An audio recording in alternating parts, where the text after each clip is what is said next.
you? Oh, something I'm always struggling with, dialogue. I hate when I read one of my own scenes or somebody else's where it's basically just two talking heads against a green screen, which is sometimes necessary in a rough draft because you got to get the dialogue down. You got to hash out the conversation. This is what's going to happen. But then what's the best way to go back through there, layer in description, layer in, body language, stage directions, all that stuff to keep the conversation. It's hopefully an argument because, arguments they move. That's great.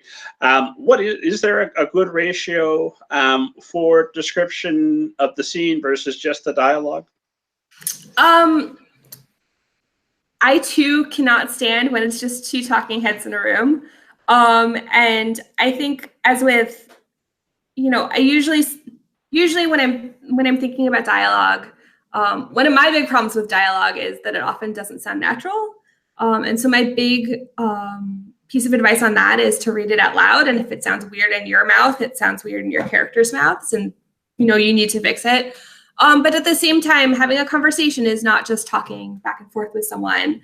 It's not beautifully pulled together sentences. It's often ums and searching for words and vocalizations. Wiping the hair out of your eyes, scratching your cheek. So if you kind of think about those moments, and then when you're looking at your lines of back and forth dialogue, every few lines, not at the same intervals, mix it up. This goes back to my sentence structure thing. Don't create a pattern with it. Mix it up. But every few points, if you need something that to be particularly emphasized, or if somebody's made kind of a asinine comment, I don't want it to be said in the dialogue. I don't want to know that from a dialogue tag. I'd rather see that from a physical action. Use, little movements to indicate how dialogue is actually being conveyed. And, rather than she said sarcastically, I don't need her to say it sarcastically. If I can't get that from the dialogue, have the other character roll their eyes. And that indicates that there's some emotional degree there that the line itself may not be indicating. And that's a natural way to kind of give you a little bit more of that rhythmic breakdown.